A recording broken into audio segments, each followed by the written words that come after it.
You're watching It's Life with your hosts, Juan Lee and Oliver Marcel.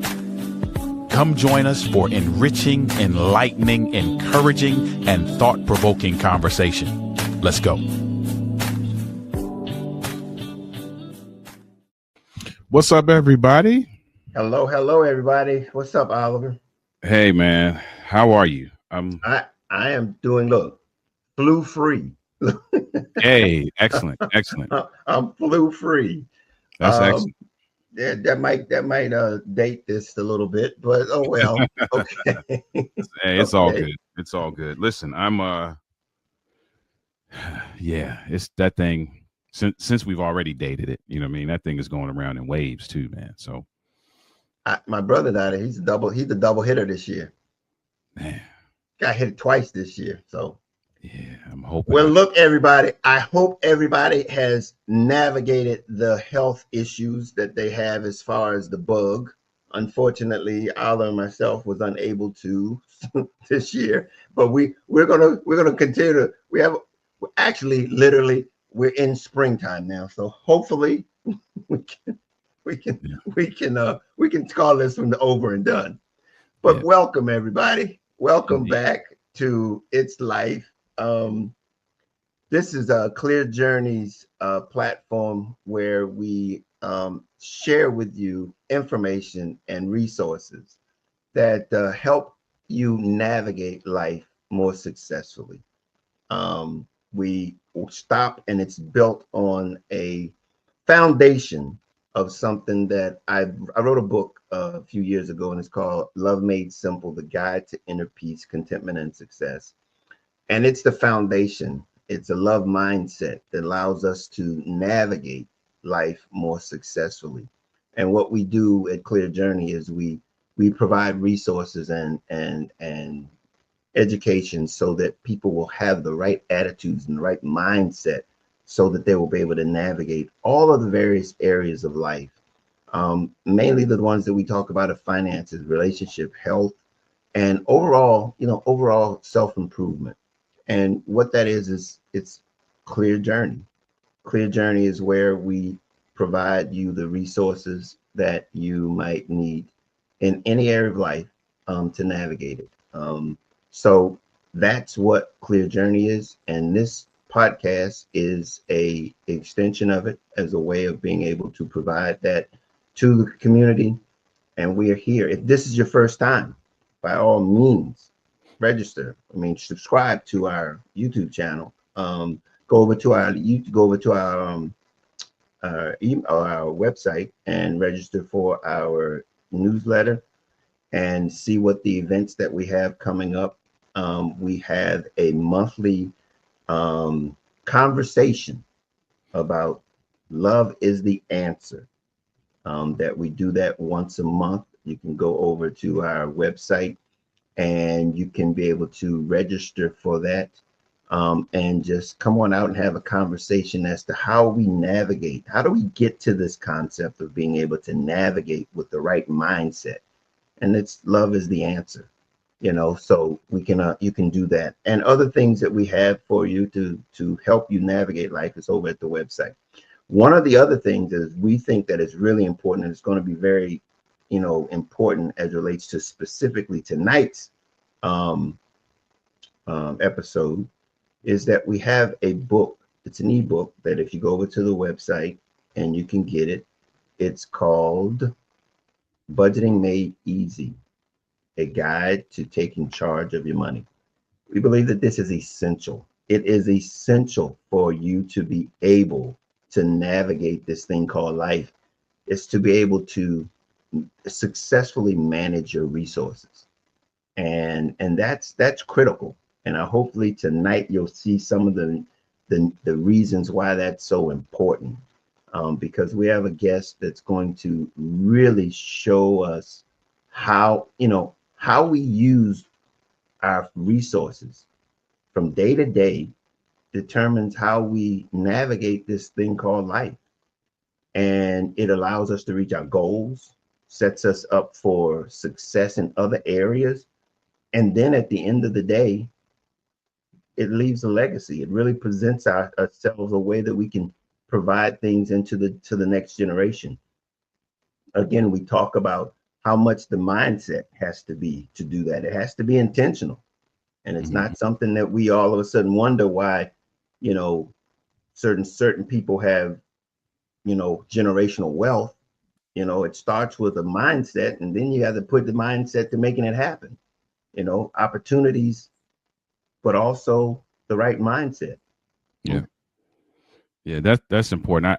If I go a step back, and this is, I'm kind of talking from my own experience now, you also have to be exposed to the information and be willing to educate yourself.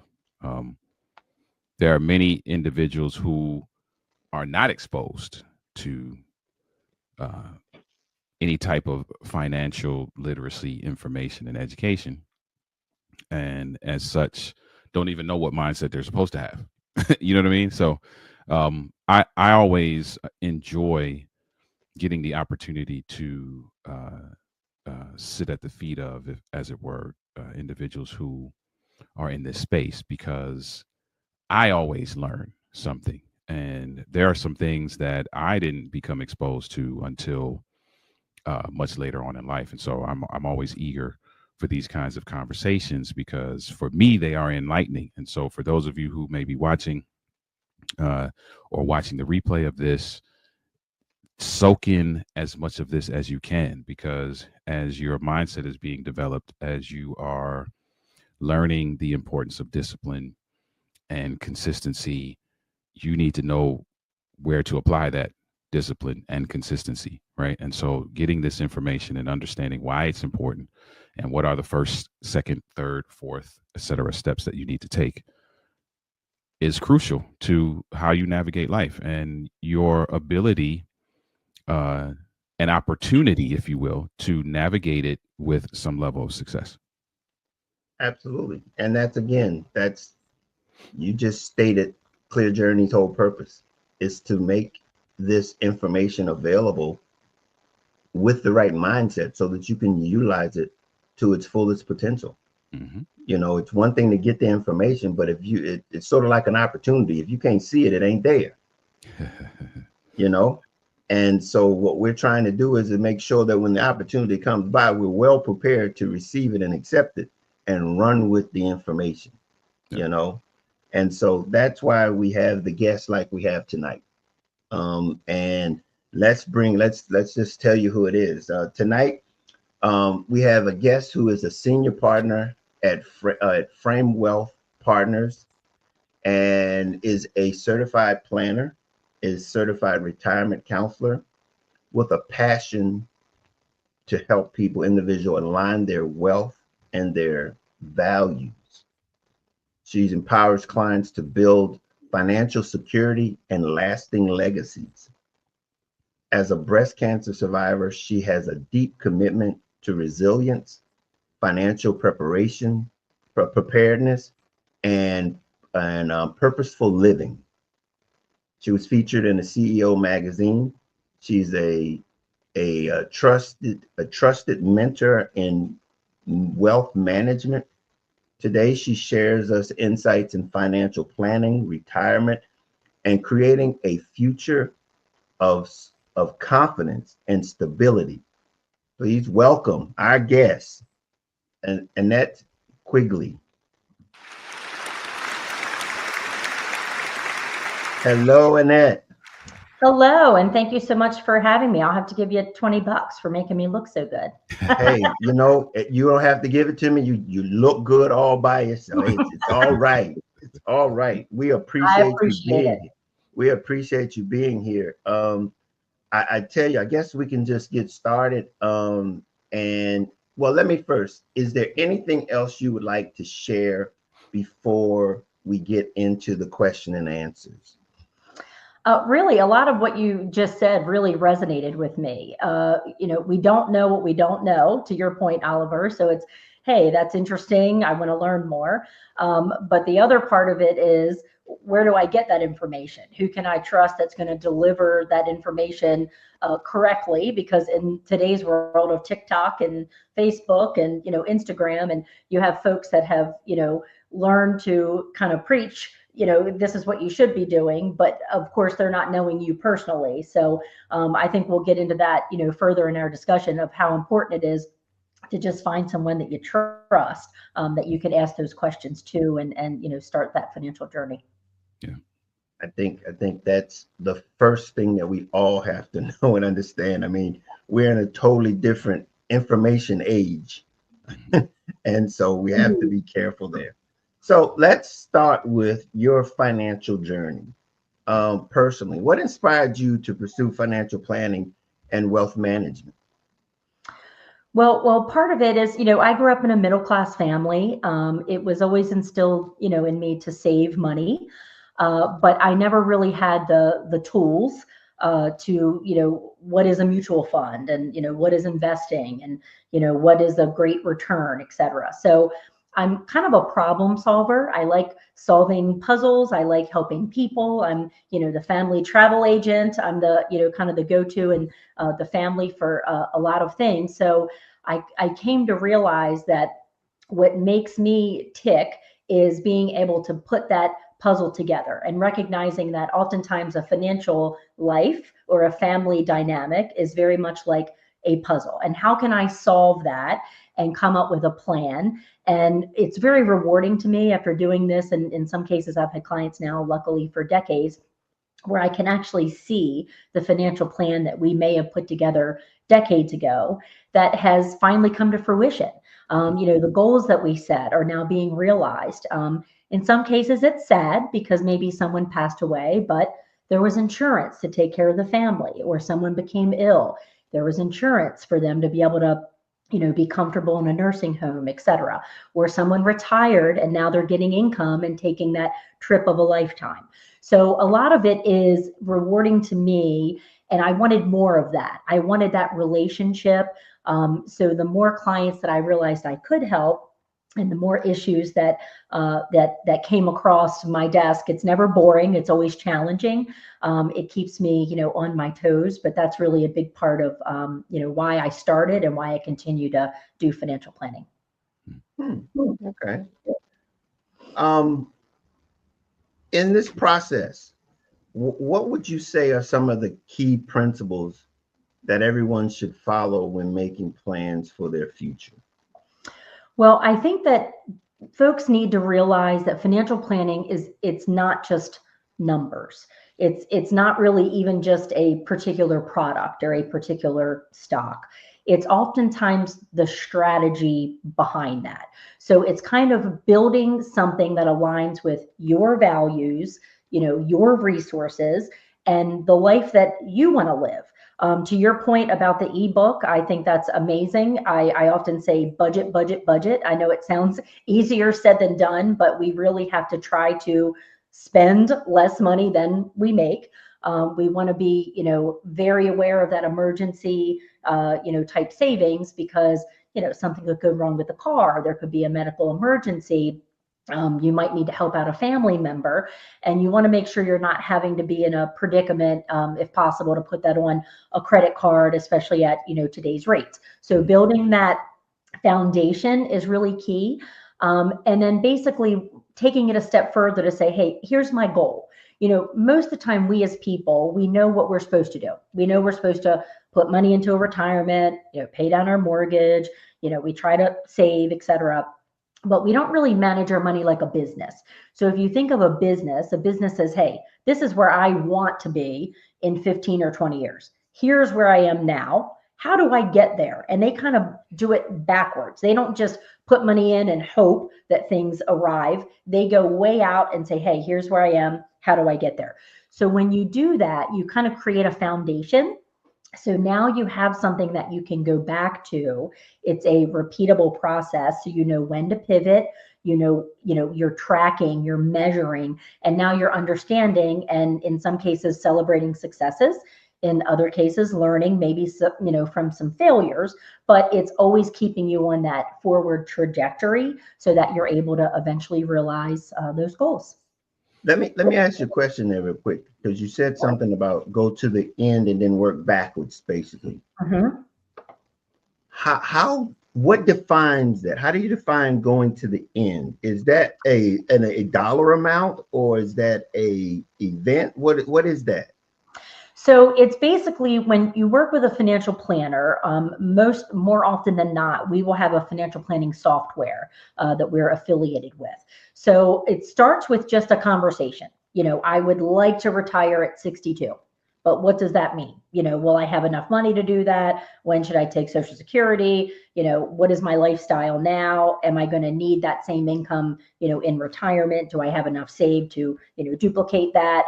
So really it's just about, this is what I would like to do. And then working with someone who says, that's actually possible. Or, well, you might want to consider working 2 more years or taking Social Security, 1 year after. And here's why. Or you can save more, or you can, limit your spending, ever so slightly. So it's working with someone that will kind of give you those, pointers, and then you can decide which direction makes most, sense for you. And then once you get that into place, again, you go back and measure it and track it to see what is working and what needs to be changed. You got some, Oliver, because I got another follow-up. So yeah, so I do, but it's just really to stay in the same vein with where we are. Mm-hmm. I love that you said that, right? Because for a lot of people, that's really their first step, is really determining where do they want to be. There's so many individuals who kind of live life on a very day to day, fly by the seat of your pants, we'll deal with it as it happens kind of scenario. But being able to kind of discipline yourself enough to sit down and say, hey, wait a minute, what does 5 years down the road look like? What does 10 years down the road look like? What is when the kids are out of the house? What does it look like when, whatever it is? And then be able to say, okay, this is what I want. This is what I'd like to see. Because when you can envision that now, I feel like, and correct me if I'm wrong in that, but I feel like once I can envision that and accept that, then I'm more apt to now begin to ingest the information that's necessary to allow me to craft a blueprint to get there.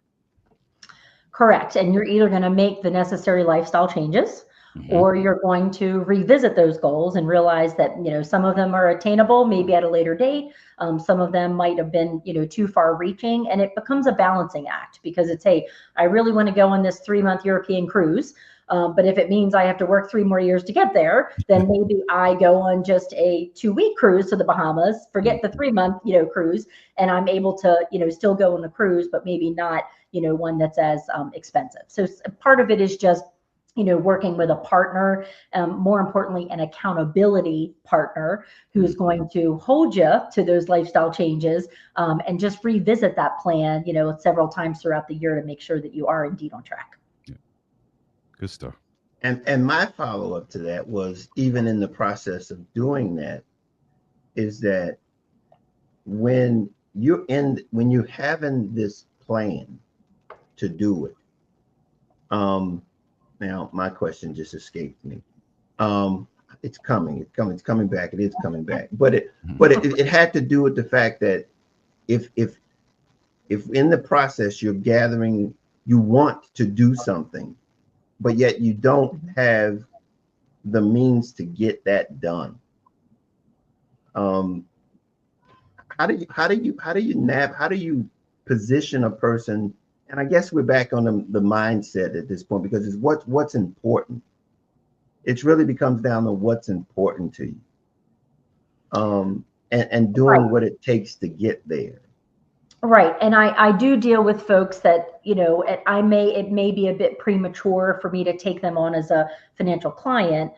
because of the, to your point, they want to do these things, but they haven't quite gotten to where they have the resources, to invest. But I always stress that sometimes it's just the simple changes, like Juan, you and I were talking before. I encounter a lot of young people that, they hit the Starbucks every day and they're thinking, oh, it's $5-6, every day.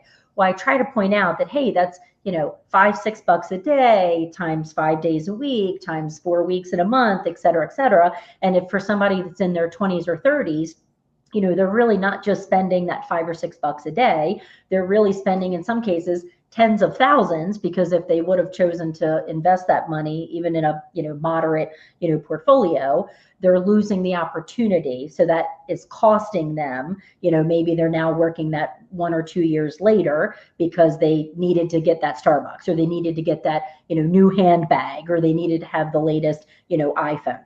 So it's not necessarily saying, hey, I need to deny myself, living. But again, it's finding that balance. Maybe I treat myself to Starbucks every Friday, and then Monday through Thursday, I increase what I put into my 401k by just 1%. So by doing that, you've essentially still gotten your Starbucks, but you've also allowed yourself to now see that realization of, hey, when I look at this plan, me making this little tweak, it's going to lead me, to all the goals that I want to achieve. If I'm not there yet, it's, hey, I'm taking that $5, if that's all I have, or that $10, and I'm putting it into a savings account, because eventually that is going to be a few thousand. And then you can go and say, hey, now I can do that, investment, or whatever that next step happens to be. You just reinforced the fact that life is about balance. Correct. No matter what area, it's about balance. Even to the point of realizing and recognizing that sometimes you've got to sacrifice now for the future. And that in and of itself requires a degree of balance. And, I think Oliver and I have talked about it in the past, where we talk about preparation, and it's about how to prepare while still living in the present. How do you prepare for the future and enjoy the present? And that's that balance that you just basically spoke of. It's like, okay, maybe I can't have my cake and eat it too, but I can have maybe a cupcake every now and again. You know what I'm saying? And it really is key, because I have dealt with, clients that they're the opposite. They don't even want to spend 50 cents on a coffee. So the problem is they save and save and save and save to the extreme that, unfortunately, when they might have the money to do the 3-month European cruise, now someone has passed away, or someone has become, ill, and now they're not able-bodied to do that. So it really can go on both sides of the spectrum. It's not just about, hey, I have to, maybe deny myself Starbucks so I can start saving, but it's also, when is enough enough? When can I really take that trip and enjoy myself? Because you just don't, know. I work with a colleague who says, hey, we have our birth certificate, but it's not like we can flip it over and see the expiration date, right? We don't know when that's coming. And that's probably a good thing. But, we want to try to join and, enjoy the dash, as they say, in between, and find that balance. So I think if we can establish that balance, we can enjoy the dash. Mm-hmm. Yeah, enjoy the dash. What do you see, or have you noticed the biggest misconception about people have about retirement planning, and how they are preparing effectively?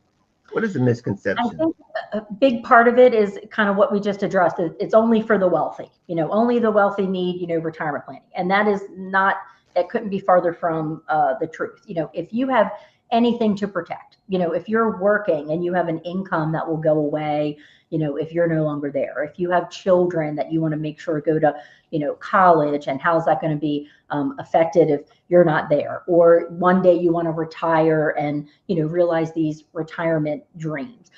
It's never too early to start, because I always tell clients, do you want to go fast, or do you want to go far? And that's a big difference. So starting early, because time is your absolute biggest friend when you're in the market. You have, mutual funds that'll say, look at us, we have the best performance. And you have financial advisors, oh, we beat the market by, 2%. Well, if you wake up at 82 and you're out of money, who cares if you beat the market by 2%, right? So it's more about, getting that plan in place so that as you, revisit it, whether it's a tiny plan, I'm just starting a savings account at the bank because I might not have, unfortunately, the resources to meet with a planner just yet. But I am having that to look forward to because as I'm saving, I know that eventually I can meet with a planner. And most planners, it's we have to run a business. We have a certain amount of bandwidth, like all of us. So as much as we want to help, everyone, unfortunately, sometimes it's tough.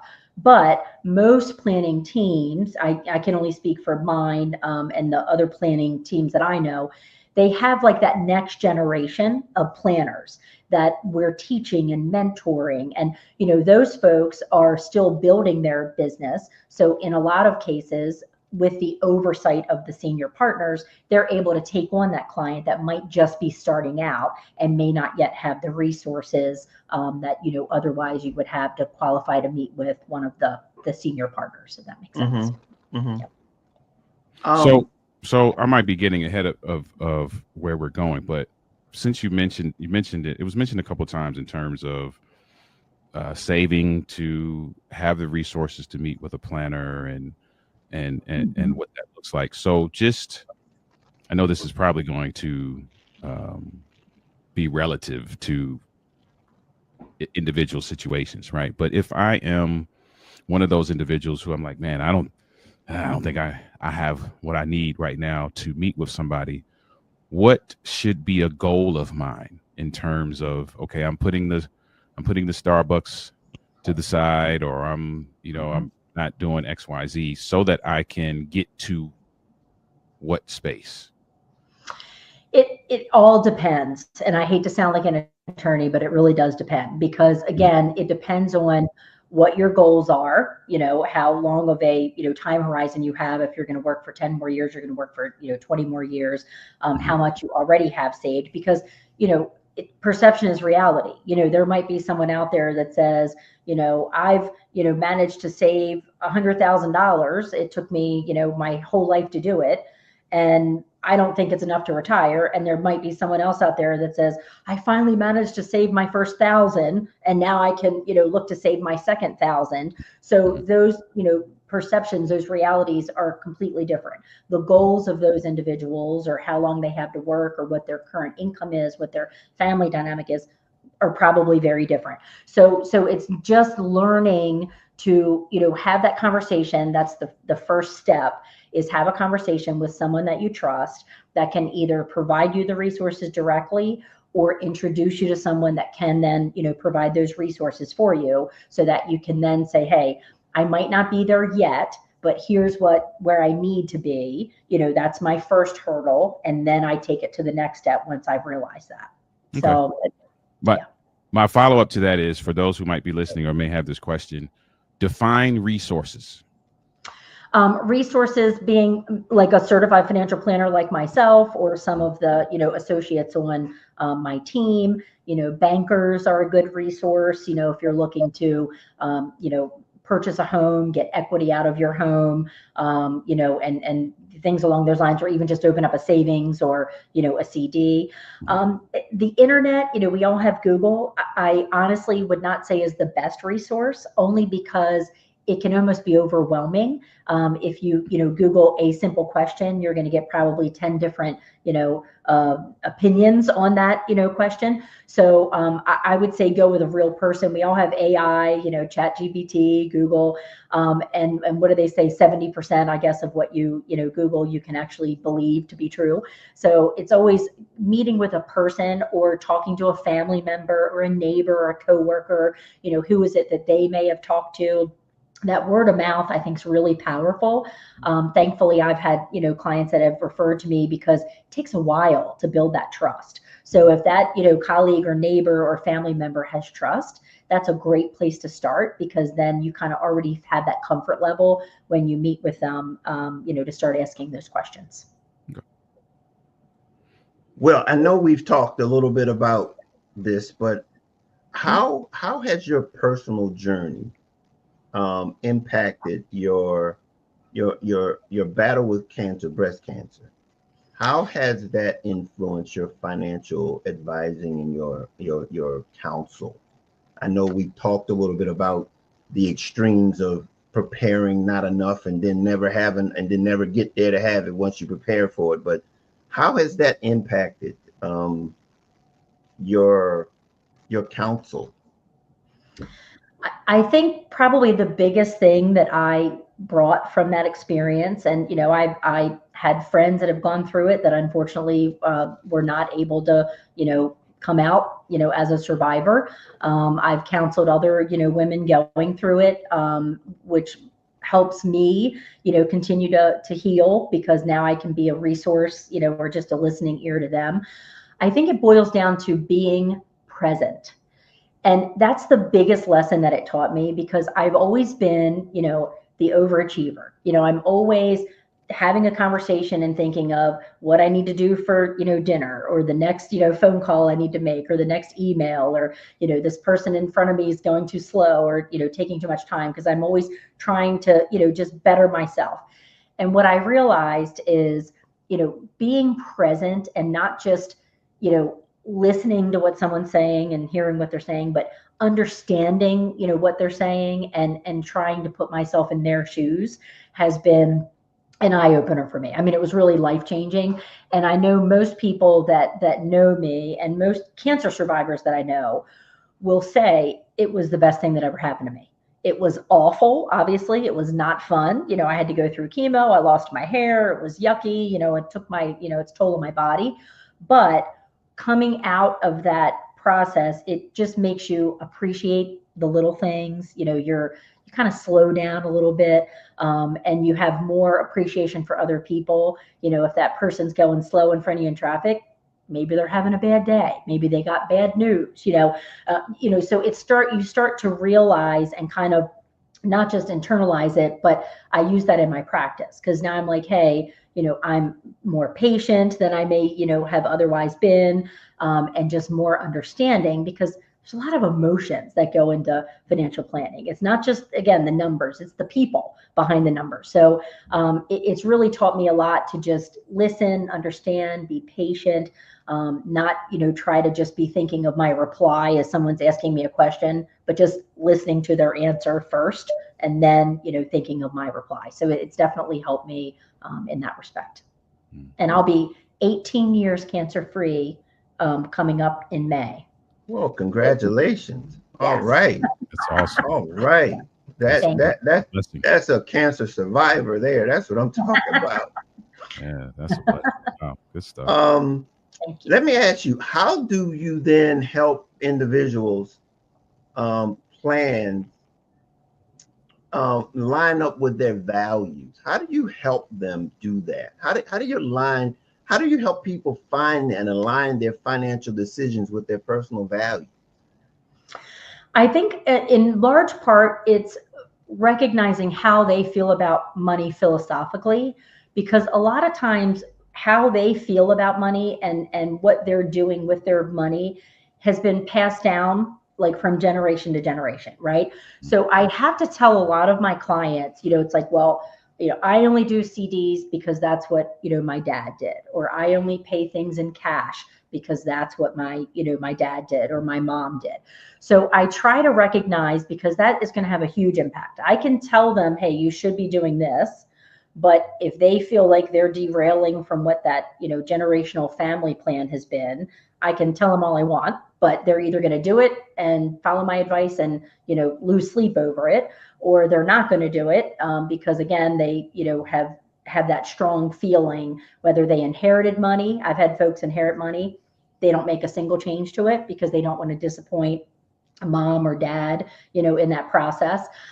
So again, a lot of emotions. So I really try to sit down, and whether it's, hey, I don't want to invest in a company that, has ties to alcohol, or ties to, oil, or, some company that's not environmentally or, socially responsible. So we really get to know, and every financial planner should really get to know what is the why behind why that client is investing, what do they want to achieve. And again, what are, the things that we need to take into consideration so we can steer clear of them? And part of it boils down to just education, because it might be, hey, I feel philosophically this way, but sometimes we have to be transparent and say, well, unfortunately, in today's world, what worked for mom and dad might not work for you. It either means, we're going to have to take the plunge and introduce some new, solutions that might be different. And we give them some things to think about. So at least they're making an informed decision is what it boils down to. Yeah, I mean, and that's interesting because that really lends itself to my next question as it relates to wealth and legacy. Mm-hmm. And how do you advise people in creating a lasting financial legacy for their family and communities? I mean, you just basically, is it a little bit more than what you just said? Because I mean, when you have, the thing that came to mind when you were saying that is that for many times, people leave houses. Mm-hmm. Houses. Come on now, houses. And they leave these houses and it's divided into thirds. Okay. Into thirds, fourths, and fifths. And yet that house is probably 80 years old, 50 years old. It probably is in not the best of shape. Mm-hmm. And yet mama left it. Right. Mama left it.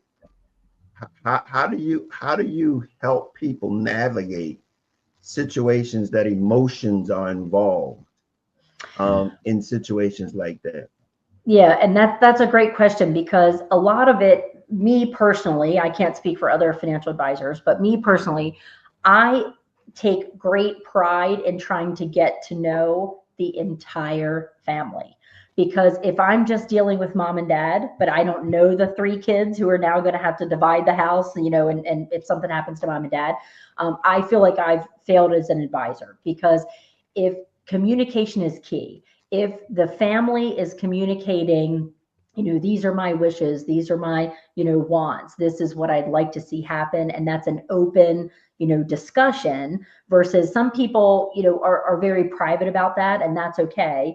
But sharing some things with your family, or at least saying, hey, here's the person you should call if something, happens to me, so we can, work through how you would navigate that, is really important. Getting children involved at a young age, financial literacy, hugely important. It hurts my heart. I feel like we don't do a good enough job teaching that in school. Even simple things, how to balance a checkbook, how to, make a purchase at a grocery store, how to budget, things like that.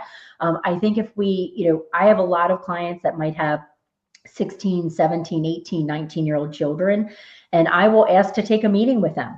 I'll say, hey, let's talk about, what is a mutual fund? How do you invest? What is a stock? You're working. Maybe we can start with putting $25 a month in. So when you start doing that kind of communication, and then the whole family's involved, I'm thankful that I have a lot of generational clients, because I've taken that step to say, hey, we know Annette, we're going to just keep the money with her because she took care of mom and dad. And, we've known her for years. They're not just meeting me, if and when something happens to, mom and dad. So I think that's important, not just for me as, a planner to continue to be able to help that family, but it's equally important for that family, because now they've, had that open discussion and communicated, what their wishes are. Because if mom and dad say, hey, we're going to leave you this house because it's all we have, but we would rather see you sell this home. It's going to be hard, but we want you to rip that Band-Aid off, because we want you to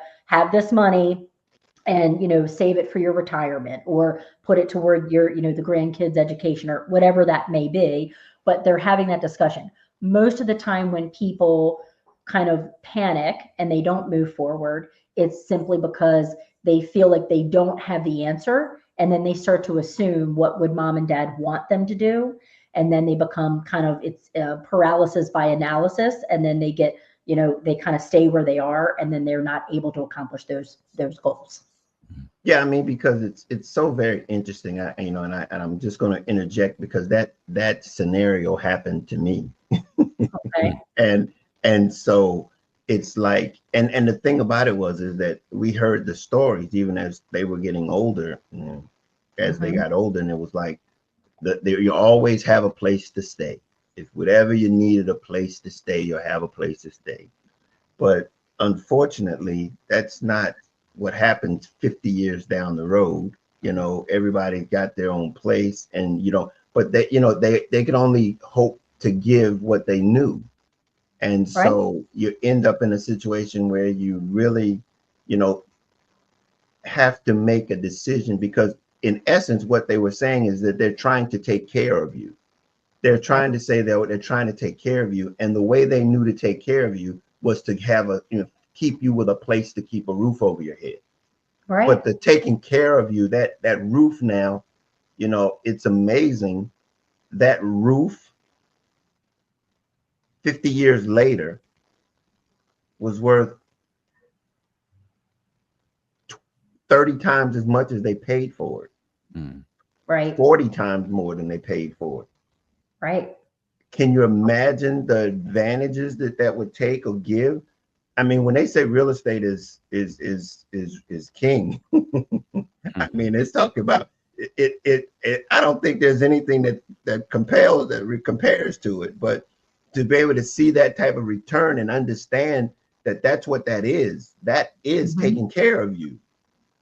Right. Um, It could be a life-changing event to, yeah. liquidate and repurpose that money for sure. But again, it's, emotions involved, sometimes lots of hands in the pot, where one or two people feel one way, the other one feels the other way, and it causes, things to slow down even further. And that's where that communication is just really key, So that that family discussion. yeah, that and to say that there's a relationship with some type of financial planner is an Mhm. understatement then, because basically that's where that continuity is in that transition Right. is through that financial planner. I mean, and so the sooner the better. I hear I Mm. hear you. Yeah. Um, Navigating market uncertainty. Hmm. I'm just going to leave it there and let you express exactly what you would like to express um, on markets uncertainties. Yes. As you can imagine, this has been a topic of conversation a lot with a lot of my clients. It's just the unknown, because we have obviously a very volatile market as of late. But my common theme that I've said in all the decades that I've been doing this is try to keep politics out of your portfolio, right? Because it boils down to Amazon is still delivering the packages at your door, and Walmart is still open, and you're still going through the Starbucks drive through. It doesn't, it's not going to change overnight. So even though we have this volatility and these emotions that are coming into play now, if it all depends, because if someone's retiring in a month, they're in a way different circumstance that someone that says, oh, I'm not retiring for 3 decades, the market's on sale, I'm going to put more money in, right? So a lot of it really depends, and that's why it just boils down to talking with someone. And I've had so many calls where the call starts out panicked, and the client's like, I need to make changes, and we need to do this, and this is going to happen. And I'm like, but you don't know that's going to happen. Let's talk about it. So at the end of the call, it's, hey, just thanks for talking to me for a couple of minutes. I feel better now. So I think part of it is, if you have a trusted friend or financial advisor, or, coworker, just staying the course is one attitude to have, but staying the course in a properly positioned portfolio is really key. Because I've had some clients with, oh, I don't look at my statement, I just stick it in the door, it's going to get better.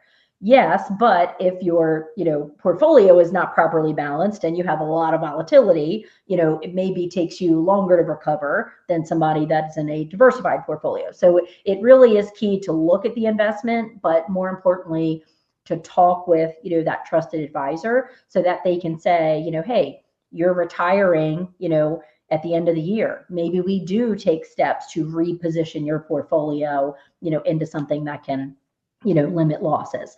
Or, hey, you're young. Let me tell you why this isn't such a bad thing, because now you're, buying shares of stock on the cheap, when you put into your, 401k. So a lot about it is just that, letting them make that informed decision. And honestly, when you work with an advisor, should never be the advisor talking at you. It should always be a partnership where the advisor may say, this is what I think you should do. And the client still may say, I appreciate you, but not doing it. I'm going to pull out of the market instead, or I'm going to do this instead.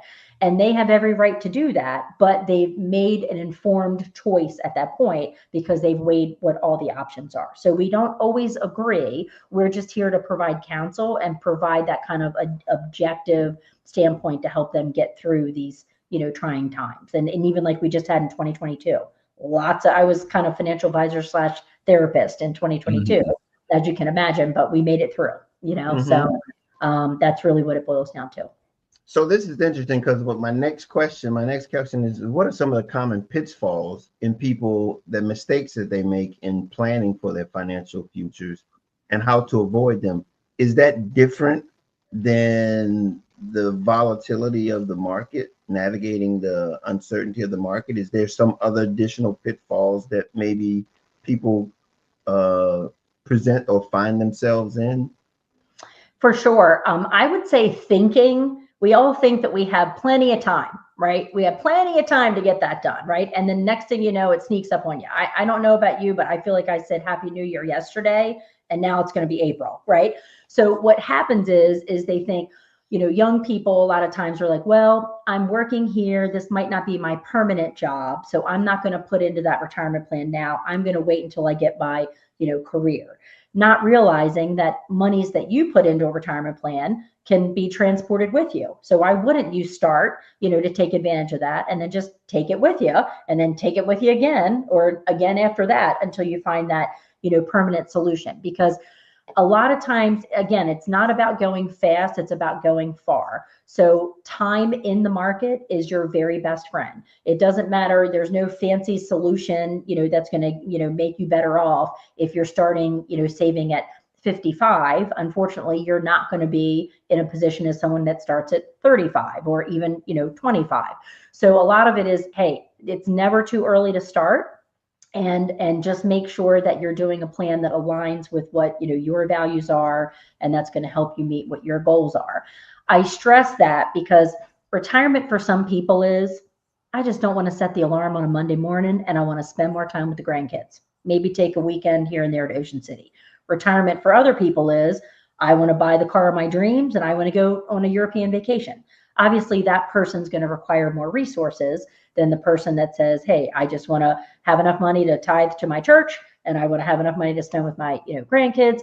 And so it's planning and aligning for that is first and foremost, but it's never too early to start. That's a huge pitfall where I see people that delay and they think, I have kids in college, or I have this going on, or I have that. I'll get to that retirement savings down the road. And then next thing you know, 1 year turns into 5, which turns into 10. And now they're trying to make up for that lost time. That mindset is fascinating to me.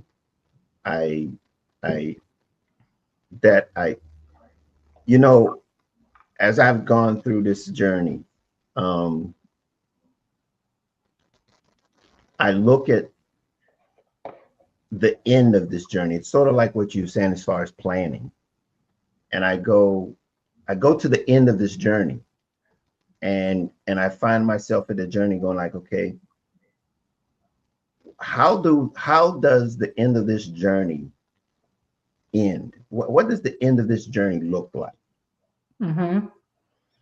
It's either going to be a whole lot of life left at the end of money, or a whole lot of money left at the end of life, right? But here's the question. Here's the thing that really gets you stimulated or gets you motivated.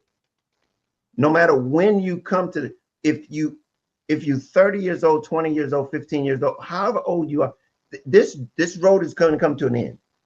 And the things that you were able to do in the middle of this journey, you will not be able to do them near the end of this journey. Right. You won't be able to do them. So the concept of preparing for a time when you won't be able to do it comes into light. And the only way that you don't prepare is that you don't believe that you're going to be there. Because there is no alternative for preparing or for you to be sustained there. There's nothing there to sustain you, because if you think about this journey, it's you're working, you're producing, you are producing the whole time. But there's going to come a time where you can no longer produce. Correct. And not even that, even if you've produced to the point that you can retire quite comfortably, you go through stages of that retirement as well, because now it's, I'm in the go-go years. I'm ready to travel. Let's do it. Let's, get it done. And then you get to the slow go years. And then unfortunately you get to the no-go years, right? You've kind of gotten to the point where you're, perfectly happy in your easy chair, just, watching rerun TV and just hoping you're thankful for a good breakfast and a nap, right? So a lot of it is, to your point, it's I'm producing, but, again, circling back to the beginning of, our show is how do I find that balance? Because am I going to produce and produce and produce and create enough to give my own self a paycheck to replace what I'm losing when I retire, to accomplish what I want to retire? And then what if I get sick? And what if I, pass away prematurely? And all these things that go through my mind.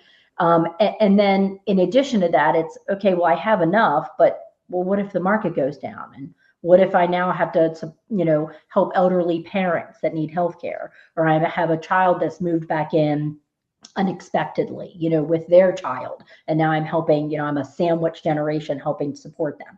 So a lot of it is when you do that financial plan, it's kind of testing it backwards and forwards and sideways and running through 1,000 different scenarios that our human brains are not capable of computing, right? So we just want to know we're okay today, that we can pay our bill, that we can have food in our tummy, we can get a good night's sleep tonight, and we're going to do it all over tomorrow.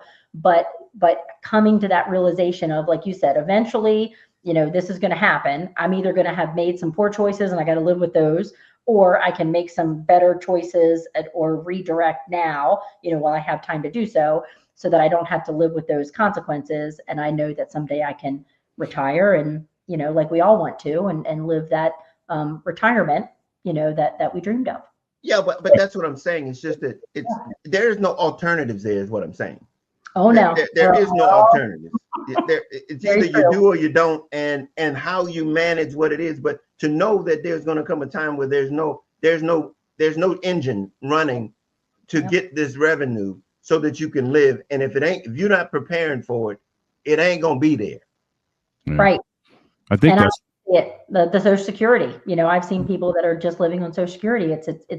It's sad. It's a struggle, for a lot of folks if they hadn't had the energy or the resources or the education to be able to save, beyond that. Yeah, I think you said a key word there, right? And there, for some people who have been exposed to this, going back to what I was saying earlier, for some people who were exposed to this, it kind of feels like a no-brainer. But like, just if I, people who don't know me, if you don't know me, I'm a fairly transparent guy. But for people who are exposed to this, it's sometimes a no-brainer. But I think about myself, right? And if I look at my parents right now, my parents are in their 80s. My dad will be 90 this year. Mm-hmm. Nobody told them about any of this. Right. So in their minds, their idea of preparing for the end of the road was just making sure that they had their plot and they had their funeral stuff taken care of, and not too much beyond that, because they just did not know. So their conversations that over the last, I say 5 years or so, that I've been having with my dad, just based on stuff that I'm now becoming exposed to, that he just has absolutely no clue even existed. Right. And so my sister and I were talking like, man, can you imagine if the stuff that we're actually have been exposed, because I'll be honest, a lot of this I didn't even really know either, or was Mm-hmm. exposed to until very late in life. And so our sister and I have a conversation. Can you imagine if dad knew what we're learning now when Mm-hmm. we were 5 and 6? Right. Like life would be completely different, you know. Yeah. And so I think that's why these conversations are so important, and just finding ways to just magnify this message, man, I think is so important, because there are certain uh I promise you there are people today who will listen to this conversation today and be like, wait a minute, I didn't even know I was supposed to be doing that, you Right. know. And so I Yeah. think that's why some of these conversations are so important. For sure. And I mean, the education, that's what it is about, is just informing yourself, talking to, if you don't know where to start, it's, we have people that, Google financial advisor near me, and we meet them, in that way. And they're able to, interview, because a lot of it is, hey, we all have the same stuff, but a lot of it is, again, who's really listening to you, who aligns with, how you feel, again, about money philosophically. So all those things are, equally important. And someone will watch TikTok and say, I want to, 15% return because the guy on TikTok, told me I could, Right. get that. I'm like, yeah, but what return did you get? Some people can answer that. What return do you want? Of course, everyone wants double-digit returns. But my question that I always ask is, well, what return do you need? And most people are like, well, I never thought about that. And that's the most important one, because the return that you need is what is aligning with your goals. You might not need to take that much risk to achieve what it is that you want. You may need to take more risk because you may be too conservative. So that means you either have to work a little bit longer, or spend a little bit less, save a little bit more, or take a little bit more risk. So that's why it's really important to just start the conversation. Try to educate yourself, but I agree. It's a generational thing. With folks, and you figure the internet wasn't around, right? So it's not like they would be able to look to even have someone say, hey, you should think about this, or Google wasn't around. You had to go to the book and read a book in the library to get that information. So yeah, we've come a long way. Some of it's good information, some of it not so good. So that's really why, like I said, it's AI is great, but AI is never going to ask you how you're feeling, how your day was, what your emotional, capacity is to make these, decisions. So that's really where the human interaction is key. Yeah. And just to put this in perspective from someone who's living in that retired space, Mm-hmm. it never changes when you have to make adjustments. Right. It never changes. So to Right. think that you can set it and forget it, and to think that what decision that you made, life is forever changing. Oh, yes. And you've got to make adjustments at every stage of this thing, even Yep. in retirement. As I'm sitting here talking to you, I'm like making adjustments in spite of the fact of the preparation. Mhm. Oh, correct. And that's Having to ongoing. Yeah, having that's to make ongoing. adjustments. But those adjustments, I can say this to you, is those adjustments are less painful because of the preparation. Correct. And a lot of it, like I have folks that are like, oh, I'm retiring now. I guess I need to go really, really conservative. I'm like, well, wait, you plan on retiring for the next couple of decades, right? And like, well, yeah. Okay, well, you can't go too conservative because you need to refill the pot as you start, taking the money out to replace, that paycheck. You're creating your own paycheck. So again, a lot of it is just having that conversation, which is really key. So Yeah. Well, I tell you, you've answered all of our questions and you have enlightened us so much. How can people reach out to you if they're looking to find out more of what you have to say on a more personal level? Sure, sure. So they can visit the website, which is www.framewealth.com. They can also reach out to 443-807-1769, which is a direct line to me. I'm happy to have a conversation, and just happy to be here today because, like I said, I'm an educator at heart. I like just letting folks know that there are options out there. And just, keep on keeping on. It's just one foot in front of the other, and and do what we're told, obviously save and invest, etc.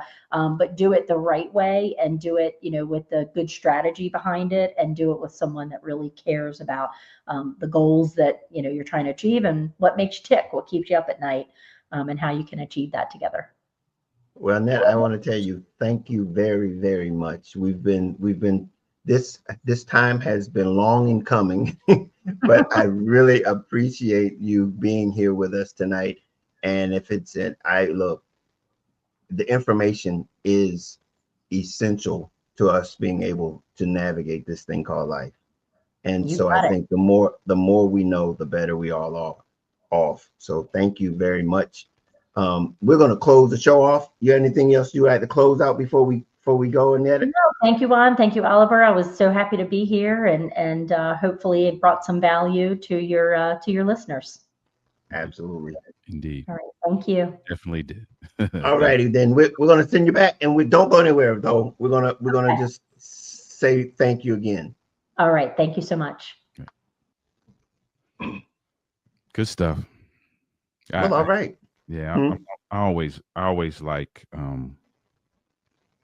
being able to hear from individuals in finance and financial education and planning and all of that. Because for me, again, just personal, because I'm sure there's so much that I still don't know, and so much that I have been exposed to uh, in a later than I would have liked. Now that I know what it is, I'm always eager to soak up whatever I can get. So this was good.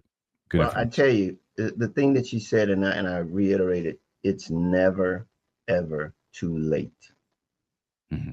It's never too late, because what it really establishes, no matter when you come into the knowledge of it, is that it establishes a mindset that is going to be crucial and critical for your future going forward.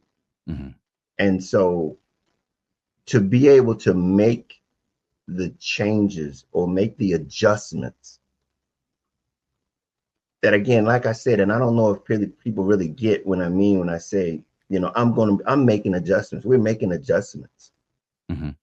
And so we're not exempt from making these adjustments in our lives.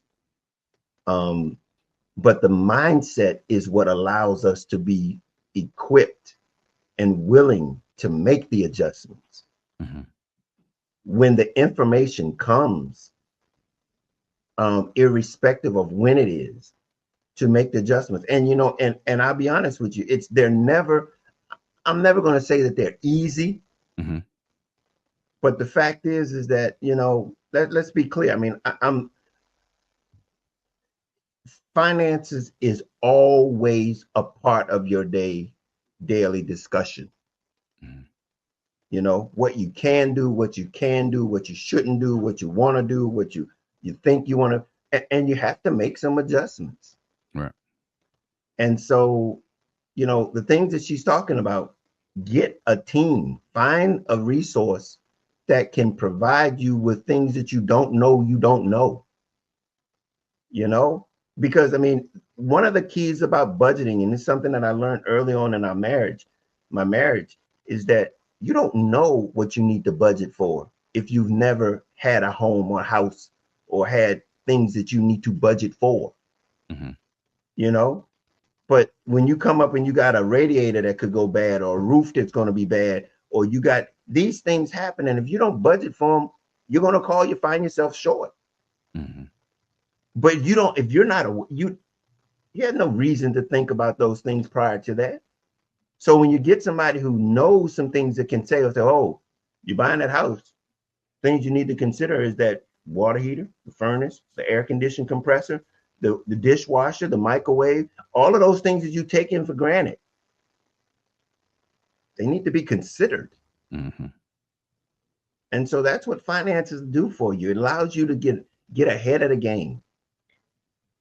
Look, this is my little soapbox. I'm sorry. This is my soapbox. But anyway, hey, this is Clear Journey. We want you to have the best opportunity to navigate life as successful as you possibly can. Yep. And so with the resources and the things that we provide for you so that you can be your very best.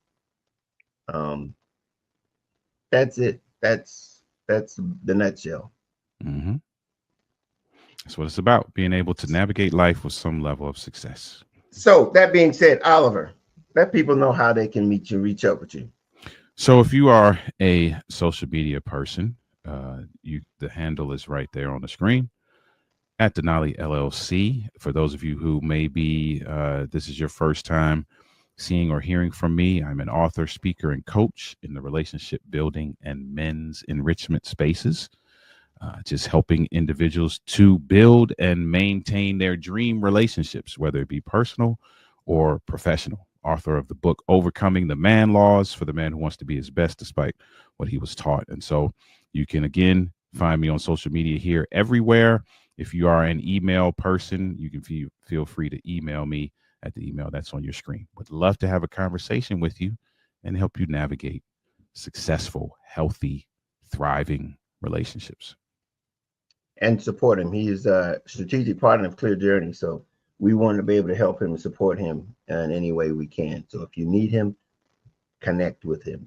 Okay, we're finished for tonight. We appreciate you hanging in there with us. I know we're a little overboard, but I tell you, my little soapbox, I'm sorry about that. But as usual, we can't change life, but we can help you navigate it. Until next time, we'll see you then. Later.